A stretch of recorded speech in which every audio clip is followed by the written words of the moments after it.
Grab your pre-workout and turn up that volume. It is time for a new episode of the Powerlifter's Den with your host, Cam Smith. Welcome back to part two of the Powerlifter's Den with Shane Haller and Craig Foster. We'll get right into it. We're going to start talking about the environment and the culture of powerlifting. So to start off, let's talk about the raw versus multiply world. Maybe tell about some of your experiences with the differences you've seen and kind of the different cultures between them. I feel like, I've trained in both. So it's like I've trained at the very first gym I trained at was an equipped gym.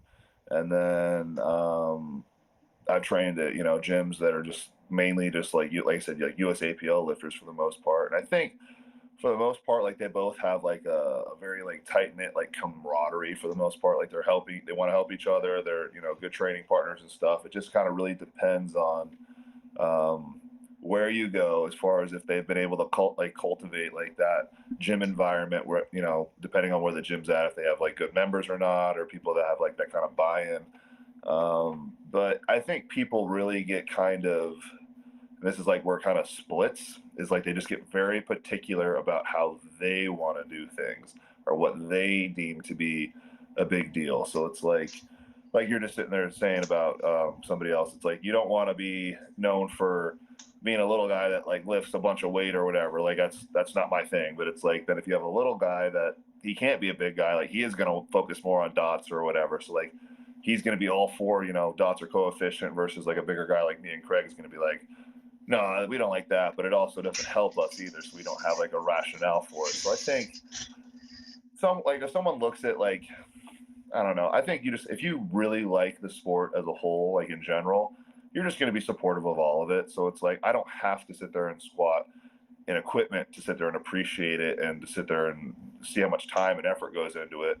In the same way that like, if I'm an equipped guy, like I can sit there and see somebody, like if they're doing an SBD day or whatever, like if that's good for your training, like that's good for your training. You don't have to shit all over it because it's not max effort, triple purple bands with a bow bar, to a half low box or whatever. So it's like, I think there's gives and takes, but I think it's also just being, I don't know, like at the end of the day, like we're all spending like 15, 20 hours a week at the gym, torturing ourselves to be stronger, to sit there and put up more weight. So if you want to put up more weight in a shirt or a squat suit versus someone that does it, drug tested with a 45-pound bar walked out, like to each their own, you know what I mean? We're already such a niche of a niche, you know what I mean? Of this, strength community. It's like, why divide up even more? You know what I mean? Just the more we can just have enough people that are all about it, we don't have to sit there and worry about not having training partners or not having spotters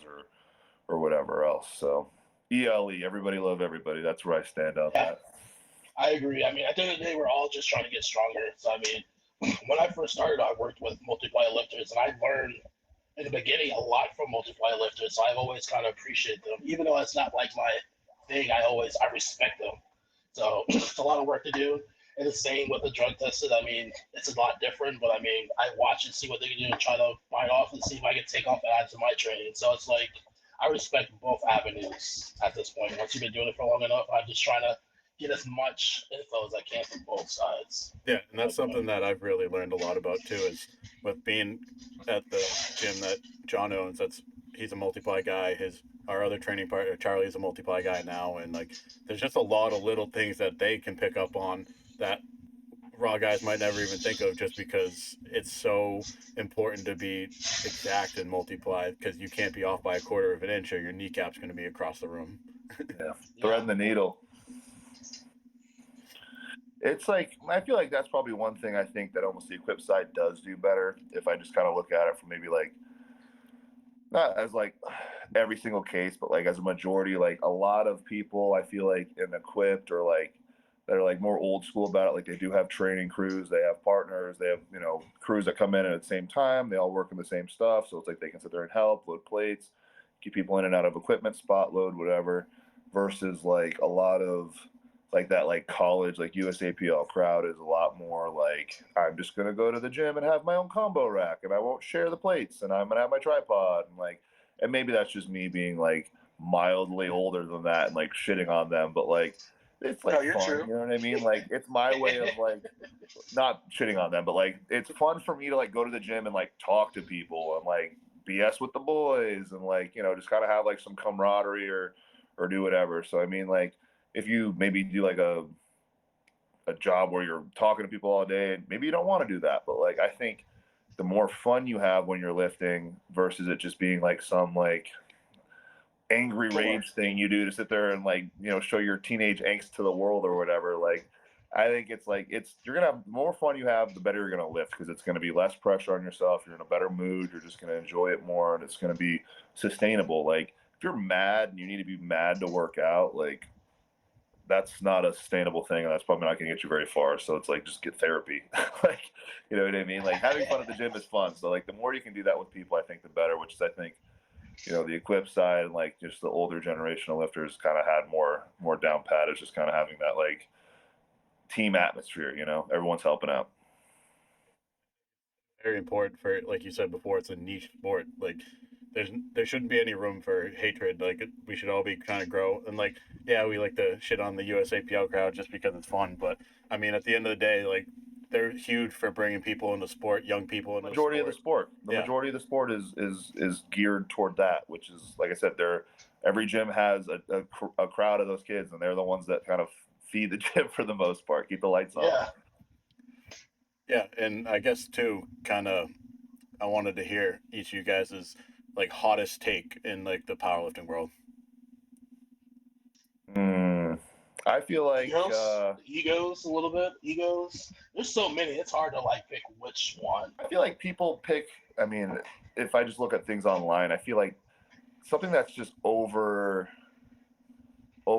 scrutinized, I guess maybe is just like strictness of judging, and like there are bad calls that get passed for sure, but then I almost feel like there's like judging elitists where like they're like they'll grill any video, say this is bad, this is high, that's not a pause, that's not locked out.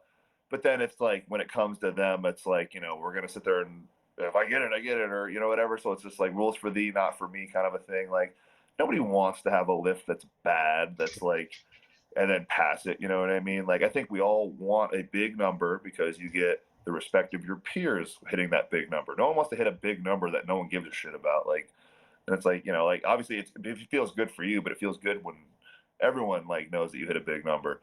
So it's like, yeah, like you know, like sometimes bad things get passed at meets or whatever, and it's not that person's fault, but it's like at the same time I don't know. It happens. It's part of the sport. Sometimes bad calls happen when the lift should be good, and it just is what it is, and it sucks. And it sucks if that's you. But like, you know, do another meet. Sign up for another meet. It's not like your last chance to ever do something like that, you know. And I think people take it a little just too seriously as far as like they get. You see comment sections, dude, and they shred people.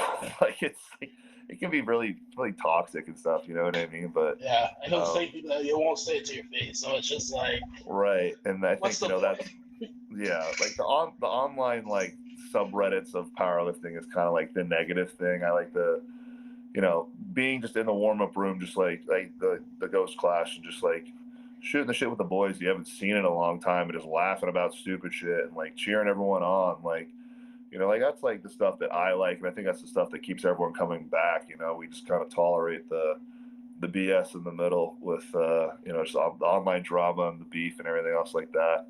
Um, you're an equip. You're getting into some equipment here. I'll get a hot take. Is a band shirt equipped or multiply or is it unlimited? Where are you gonna sit on that? Okay. So I do. I think I got a little ranty. I'll bring it back. I think the USPA ruling to include them in the same weight class is probably one of the stupidest rulings that came out in powerlifting in the past few years. That's like the weird thing is it's like so certain feds like the rule and certain feds don't. So you can go to certain feds to get certain lifts passed as multiply, and then like that's caused a major divide in the already very niche multiply community where it's like, well, I like band shirts, and they're like, well, that's you can compete in unlimited, and then poly, you know, double whatever is gonna sit there and still be in you know multiply, and it's like I get they're two different things, but like I just feel like that's like a very hot take right now. Like that's causing a lot of like grief online and Yeah. stuff. So the thing with it that I think is interesting too is it kind of puts a lot of integrity on the lifter, because for federations that do allow band shirts in multiply, you can still have it put on open powerlifting as unlimited. So it's up to the lifter to decide.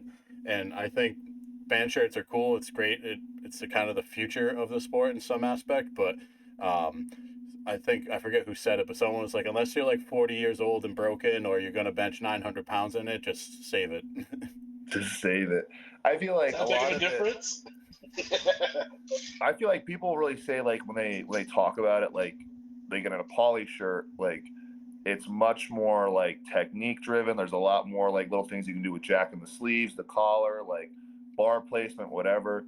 And it's almost completely opposite with the band shirts, where it's really just one line. That's all. And if you go anywhere outside that line, you're dumping it back, you're dumping it forward. I've seen people get split where they kind of have it both ways. Like it's I don't know.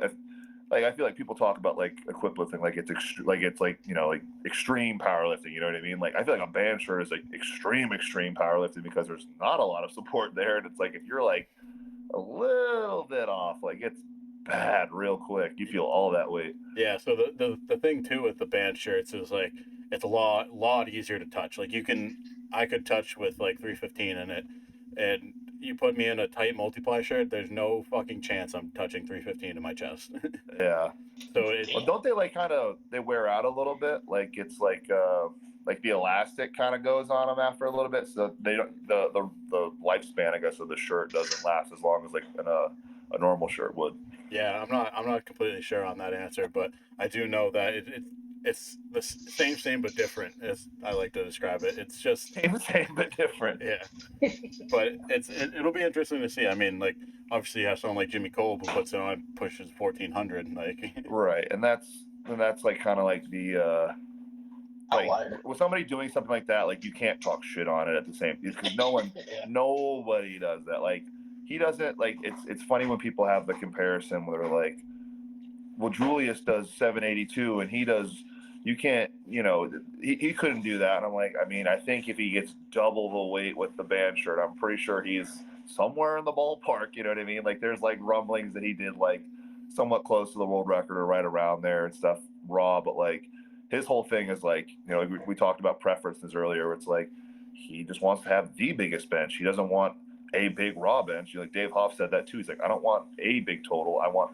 the biggest total. And you're going to do whatever, if that's your goal, you set your mind to that. Like you're going to do whatever you have to do to facilitate that. yeah, that's what I love about Jimmy too. Because if people ask him what's his raw bench, he either responds with a can of corn or 135, just to fuck with people. And it kind of does bring up that too, that difference in sport. Like the raw side that doesn't appreciate the equip. They're just like, oh, you're just using it to put up more, but they don't realize that you still have to be strong. You have to be good and strong. People that say that Really? too, it's like they're, an equipped guy is like squatting their like subtotal or their whole total, and it's like, wow, he's just in a shirt, or he's just. It's like you don't have any room to kind of even just talk. You know what I mean? Like, So I guess kind of talking about totals too. There's been a conversation kind of going around. For someone like me, I consider myself like an amateur coach and an amateur lifter. So, do you guys think there's a specific like what are some of your markers that would qualify someone to be a good powerlifting coach? Experience, I would say. At least competed a few times. I don't think you have to be strong. I don't think you have to be an elite powerlifter. I feel like elite powerlifters can't coach. So I mean, I'll say experience. Kind of like how Sean is, just like a science at it, and just they know how to adapt to the lifter. They know how to speak to the lifter. They know how to coach basically to that lifter. I think relating is like a big thing. Like Sean doesn't know what it's like to get under 1,000 pounds like you, but he knows what it's like for you to do that and where you need to be to do that and what he needs to say to you to get you to that point. You know what I mean? So like he knows how to facilitate that in the same way, and I think it's you know, there's someone posted this the other day, Bobby did, where it was like the dots thing for a coach and stuff. Like Craig said, like you could be a really good lifter and you just know how to get you strong, and you have terrible people skills and you're not good at like facilitating that information and getting someone else strong or working with somebody.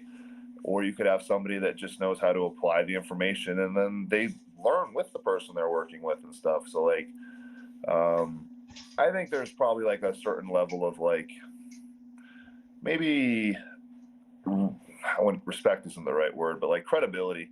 You know what I mean? Like I want somebody, like Craig was saying, like has at least competed, knows how to work hard. You know what I mean? I know they know how to work hard, but like they can also have conversations. They're personable. Like they're flexible. You know, if you have a coach that's telling you what to do, telling you what your goals should be, and like berating you over them, like, I mean, at the end of the day, like they're your client in the sense that like I'm paying you to offer me this service.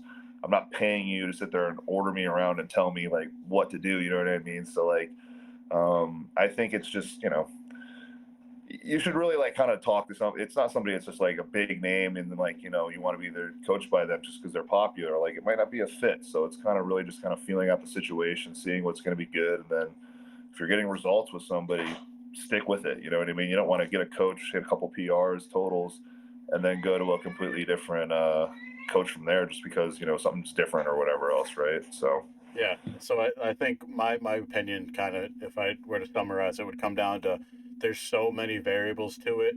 it you just got to kind of look at their results. Like you could have the strongest person in the world that has really good clients. You could have someone who's barely competed but has all the knowledge in the world with really good clients. So I think the results of their clients are way more important than what they've actually done. big time. Yes, I agree. And then who's like a talent that they've had that they've actually grown, and it's not somebody that they just had for like 2 meets and then like Already re-peaked or strong. like, you know, added a couple. They've like added a little bit to what that person already, you know, built. Where it's like, you know, somebody like I said, Sean has added 500 pounds to my total, and he added just about 500 to Craig's total, and he's done that to a few people. So it's just kind of like, what's your track record look like? You know, more so than what you can do as an actual lifter. For sure. And kind of backtracking a little bit more into like the, I guess the internet warriors, kind of the ones who shit on like the multiply and equipped or even rap sometimes. What do you guys think about the whole new generation of knee sleeves? So I've squatted. I don't. I mean, Craig, you what'd you squat your biggest raw squat in? 1025. No, but what'd you wear? Oh, some sovereign knee sleeves, and I was sponsored by a local company. How much They were did just they regular, cost? $40, free for 40 me though. bucks. $40. My world record total at 925 was in those exact same sleeves. I've squatted less in the knee wrap sleeves than I have in like cheapo sleeves. So I think um, I get like, you know, in the sense of like if you're gonna put those things on hella tight and your feet are falling asleep, like you probably get some pounds out of it. Like I wear mine pretty loose. Like I have 5XLs and the Iron Rebels, and like I can pull them up by myself and take them down by myself. Like the videos you see of people like getting sleeves cut off them in the warm up rooms and stuff. Like, first of all, like It's I'm cheap. Like $150. that's $150, $200. Like I'm not cutting anything off my body with that. Yeah. It's burning money. But I mean, it's just like it defeats like the point of raw. You know what I mean? Like raw is just belt. You know what I mean? And I don't know. I mean, everyone's gonna want to do whatever they can to get the competitive advantage. Like I wear the sleeves, you know what I'm saying? But I don't think it's. I'm not at least not wearing them in the way where you're going to be able to get like massive carryover. And Craig definitely isn't wearing anything like that either. So it's just, you know, I wear a pair of cheap SPD sleeves, $80 sleeves. I squatted 1041, so that just shows.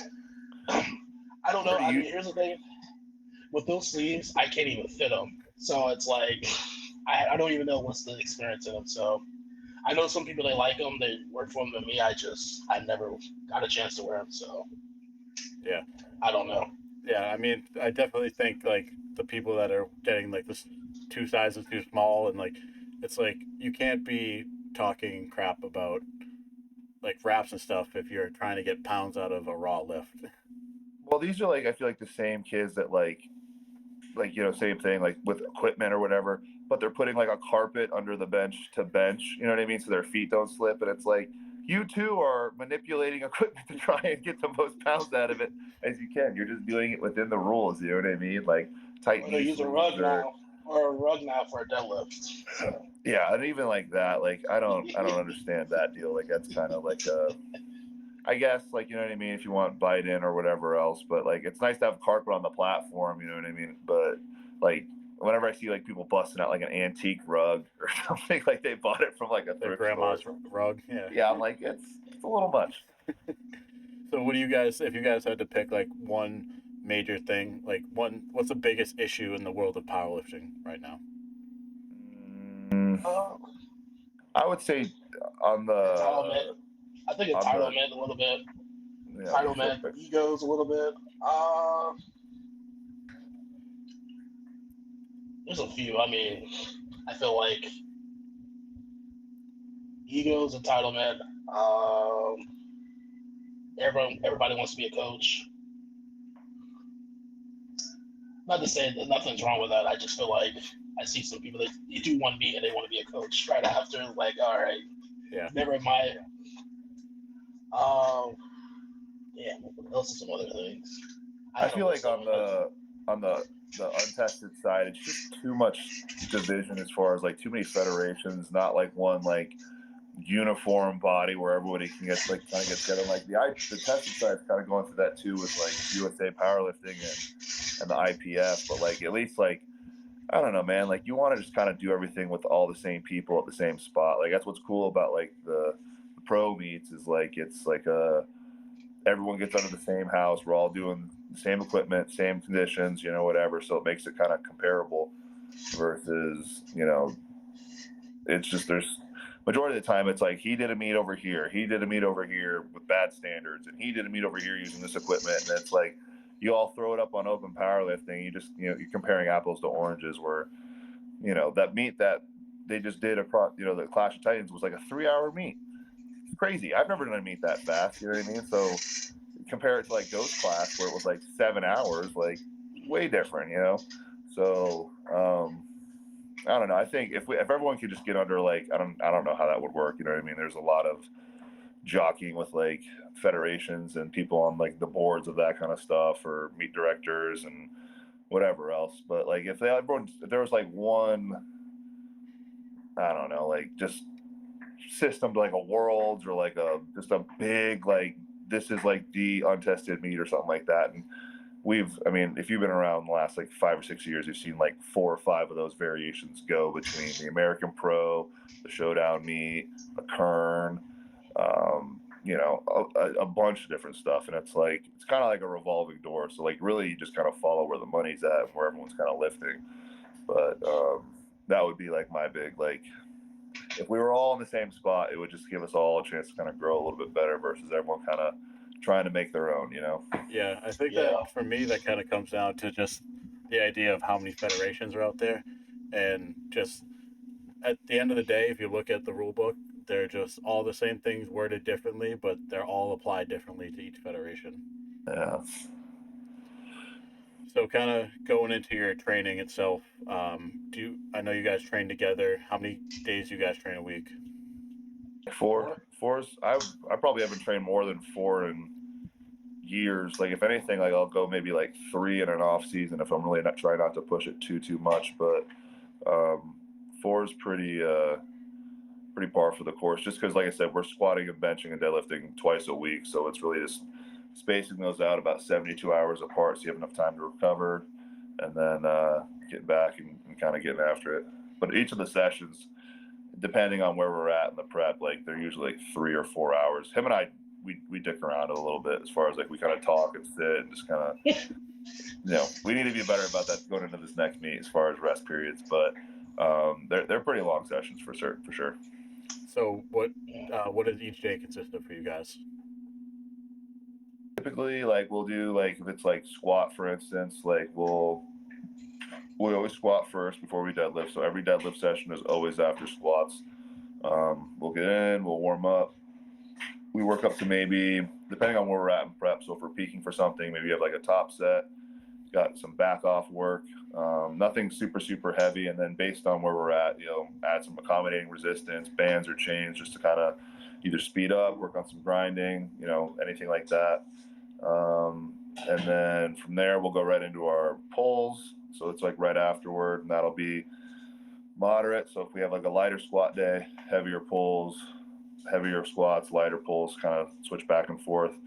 And then that's where we're getting most of our main work. So, I mean, a lot of the squats are going to be like high rep, high sets.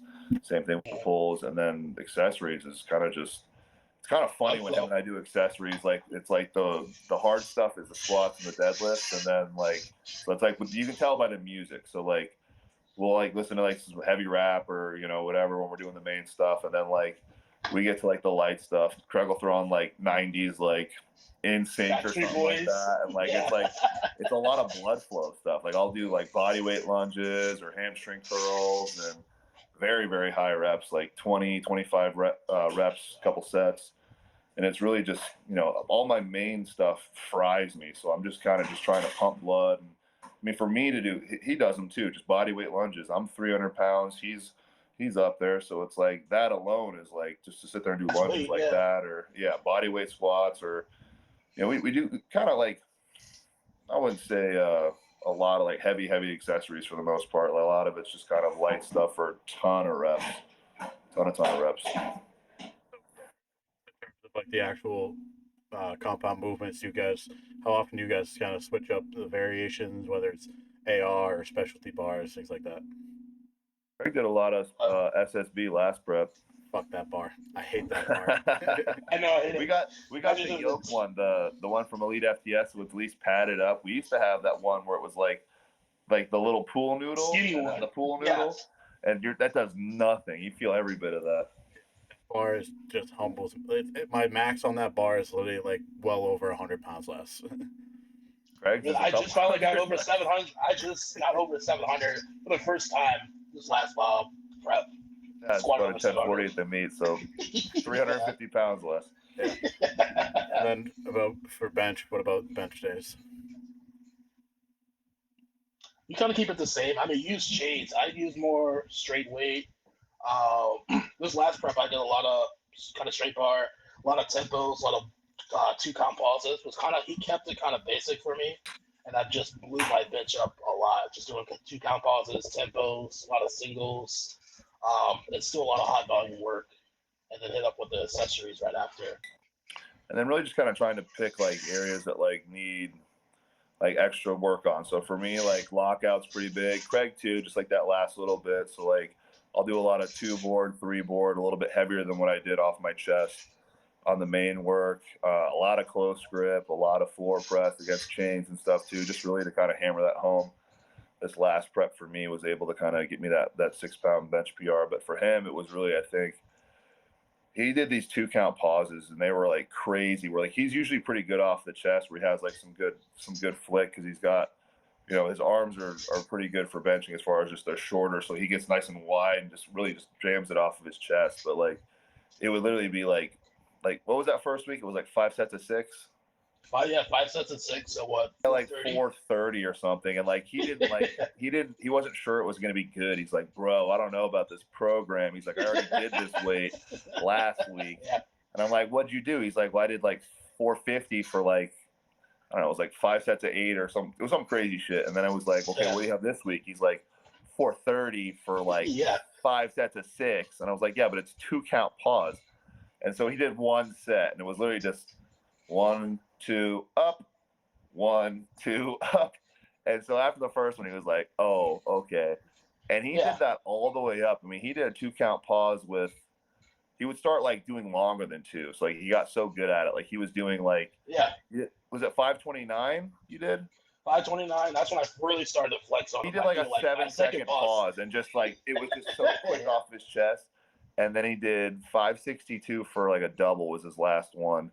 And it was like 5 seconds and like 7 seconds, dude. And it was like, I was like, you're benching 6. Like, you're good. Yeah.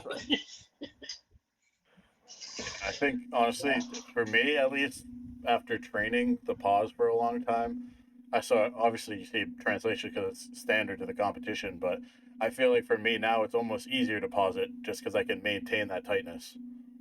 Yeah, and I Same. think That's how I that's am too.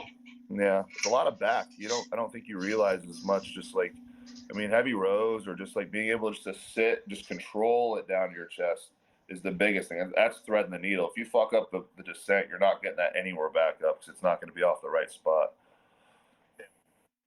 In terms of sorry, what was I gonna say? In terms of like bench accessories and stuff, um, I know you guys mentioned triceps and you said you do a lot of high weight accessories, but maybe for like secondaries, I know you said you did some three board work. What are some other things that you guys incorporate? I like heavy rows. Heavy rows, I love. I'm a big incline bencher. I love that as an accessory. Rear delts. What was one that we were doing that was? I'll probably say one board close grip is pretty big for me. Close grip regular bench, dumbbell bench, and then for us since we only have 100-pound dumbbells, I got really to make them a little harder. I started tempoing down and then pausing them to make them harder for me. So that helped a lot. Um,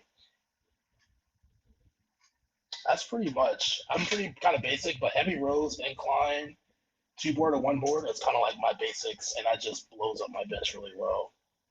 I think that kind of even like goes to show like you don't need like all these like fancy gimmicky like do this for this and this kind of recipe. Like everything works for different people for different stuff, but like at the end of the day, like I think your body doesn't really know too much of it. If you're putting stimulus on it, it's going to have to recover from it, and that's really the main thing. So it's like, how can I put the most amount of stimulus that I need and put the least wear and tear on my body as possible? So like, even like doing those 2 counts, like you probably didn't have to do as many reps and sets because you're literally under the weight for just as much time. You know what I mean, with those pauses and then focusing on little things like the board work. With kind of like a broken record with that, but like you're handling heavier weights, you're getting used to holding heavier weight and moving through that plane of motion so much easier, even though it's a shorter range of motion. Like your muscles are working, like you're getting strong at that point. Like at this last meet, I was at my third bench. Every single time I had missed it, it would just above my head, and I'd start to flare. And like this is like it becomes like a different lift. Like you're not tight and tucked and pushing. Like it's like you're kind of just like you're getting separated. And you're like, oh fuck, oh fuck. And the same thing happened at this last meet, and I was here, and immediately I just thought in my head, I go boards, boards, boards, boards, boards, and it was just squeezing and just, it's right over my face. But I think just stuff like that that's going to be simulating for like what you're going to miss in the meet. We're kind of going backtracking to squats. Like Craig's big thing when he squats is kind of getting pitched forward a little bit if the weight's super super heavy. So he had him doing a ton of SSB to build up his upper back, to do a bunch of tempos going down so he could control it coming down, and then pause at the bottom to hit depth to come back up. He does squat good morning, so he literally dumps his whole body weight over and then squats in. So he's squatting in like the worst position possible, but it trains his body that like when he's in that shitty position, he's able to come back up through it. You know what I mean? So it's kind of, I don't know, sounds like cheesy, but it's like training for the worst. So it's like easy when you get to that point, right? Yeah. Yeah. I mean, that's kind of the reason I hate the SSP is because that's my weak point too. I had that issue for a while, and that's why it was so humbling. But How would you hold the SSB if you're using it? I feel like everyone's got their own thing where like they pull it down, they pull it up. Like yeah. what do you do with it? So at first, I used to do like the how like Ben Polak would do it, like you tuck it in super tight, and then after I kind of shifted it up to more like a low bar position, and Oh, when I Craig made does that it. change, it made it 10 times better. Really? Yeah, I that's used yeah. to. I feel like I probably used to push up a little bit on it too. Like I'd come down and it would come down, and I would try and push up on it. But recently, like my fiance, she trains too, and she was having me pull it apart, which sounds kind of counterintuitive, but what it does is it loads your lats up and kind of like it pulls it into you because you're trying to separate it. So you're pulling yourself in, and it locks it into position. So when you're going up and down, there's no variance because you're holding it like in place. So I feel like for me, like maybe it's a weird cue, like it kind of locks me in place a little bit better, so I'm able to not dump as forward as much, or not really try and jam it up or pull it down. Because I've heard people say like doing it this, whichever which way, kind of like trains a different muscle or something like that, or Yeah. trains a different kind of So variation. the way I cue it for my clients, I'd say keep it in your jawline. So I'd try Hmm. to have them keep the bar in line with their jaw the whole time because if you are going to pitch forward, if you keep in that same position, you're going to stay. You'll be able to push into the bar, and that's kind of a cue that's been huge for me. Just with a Yeah. regular squat too, is push into the bar. It just my back stays so much tighter now. Mm-hmm. So I guess that kind of goes over the training aspect of it, but kind of talking about all pieces of the puzzle. What are some of your, I guess, recovery methods? Some things that you prioritize or maybe lack? Want to go first, player Craig? I think over the years, I probably say within the last year, I kind of got a CPAP, and that has helped tremendously a lot for my recovery. Because beforehand, I was just not sleeping, so that has helped a lot. I'll say my eating's got a lot better over the years. I mean, I used to just go to gas stations and grab even my pre-workout and start. Speedway breakfast sandwich. Yeah. My eating's got a lot better, and now that I have my girlfriend, she makes me eat cleaner, so that helps a lot. Supplements, of course, but I mean, just sleeping and eating a lot better has really helped me so much, honestly. It kept me kind of injury free, basically. It kept me progressing, honestly. I think him and I both have the benefit too that we both work from home, and that's been like a humongous like just jolt for my training kind of in general. Like as far as like I've worked jobs where I'm up on my feet all day, I'm working manual labor jobs, you know, I'm at a gym or I'm doing security, so I'm up all night, like, and they're not optimal. You're not eating properly and you're not doing all the things you need to do to kind of really dial everything in. And like working from home, it's like, you know, I joke, it's like as close to like a professional powerlifter as possible, where it's like I literally sit at home all day, I eat food, I drink water, and I just think about going to the gym at the, you know, when I'm supposed to go. And then once I clock off, I head right to the gym, and I get done what I need to get done, and I prepare, you know, the best as I can, kind of heading into it. But I feel like recovery wise, like I've definitely had I've tried, if you name it, I've probably tried it, where like, you know, I've had back issues, so chiropractor, massage is always like, that's like always staying in my repertoire kind of deal. We have a PT that has an office right at our gym, so like that's super close and convenient. So something like the week of this last meet, my knee was acting up after my last squat, and so I saw him twice the week of my meet just to sit there and make sure I got everything all sorted out with, you know, the lasering stuff he does, or just kind of adjustments or whatever he's going to end up doing to it. Cryotherapy, I've been big on that. Craig and I used to do that before big meets and stuff, for like a big squat day or whatever, just kind of gets you all fresh and recovered. I've done the hot cold therapy stuff. That's like the big kick right now, where people are doing the cold plunges and stuff. Ice bath. I was very gung ho on it for a little bit, and then I think I just kind of fell out of it because the place I would go to, they had a legit cold plunge, and then they had a sauna and everything too. But it was like 30 minutes to get there, and that was the hardest part for me, was just committing to the drive to go to jump. Like, you know what I mean? Like once you're in the water, you're in. Like it's cold. I just got to sit now. Like the hard part's over. It's just getting in. So like the 30-minute drive definitely kicked my ass for sure. So I was like probably pretty consistent maybe for 7 or 8 months, and with the one down here. But I used to live up in Denver, and they had like a sports recovery place there too. So like a bunch of like people from like the Rockies or the Broncos or whatever, like it was like a professional sports recovery place where they had massage and chiro and stuff there. And they had 2 like jacuzzis, like one was cold, one was hot, and you just go back and forth. So I've been a pretty big fan of hot cold therapy for a while, just based on, you know, just, you know, inflammation, how I feel with training recovery wise. But CPAP, like Craig said, I've had one of those since 2017. And I mean, I think like he touched on it, but the sleep and recovery are huge. Like I had I got, in 1 year, I got a CPAP and I got a dietitian. And so I had a total of 28. So like at 320 pounds in reps. And then 14 months later, I lost 20 pounds and my total went up to 2204. And I literally got a CPAP and I got a dietitian. And that was literally the biggest thing, you know. So I think like the fact that people like underestimate that stuff so much, where if you look at it like a pie, like training is a third, sleep is a third, and food is a third. So if you're only doing one and you're killing yourself in the gym, It's like 33%. You know what I mean? Like that's not even a D.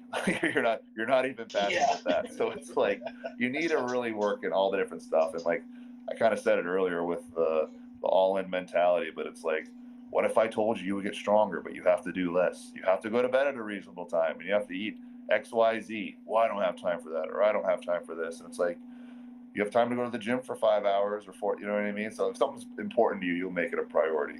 And those would be like my little keys to wisdom. There is those big three. Sleep and food are massive. Yeah, and I think that's one of the things that makes someone an elite level lifter is filling up the whole pie chart.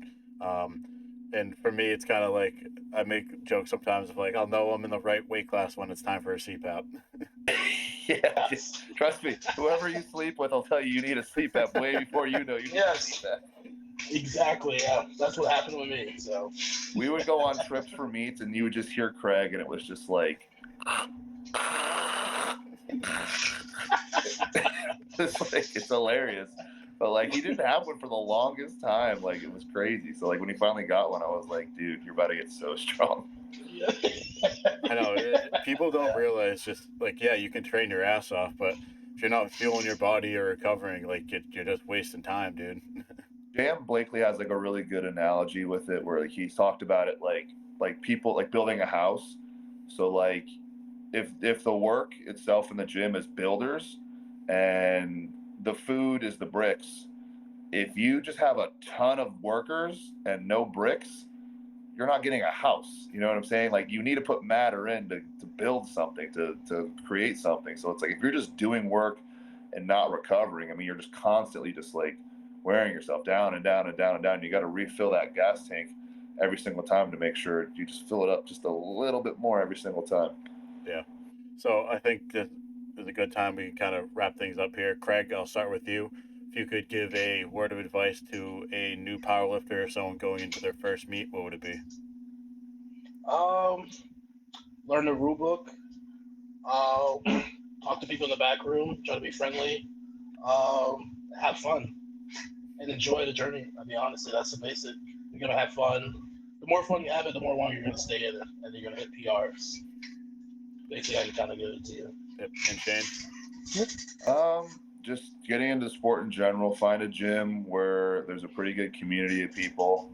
Like if a gym has really nice equipment, but you go and like no one's ever training there. Like find a gym that just has like a good group of people that can like keep an eye on you, spot you, be your boys. Like you know what I mean. You can go do competitions with. It's a lot more fun when you have like a group behind you. You know what I mean? Like a good like gym family, a good gym atmosphere.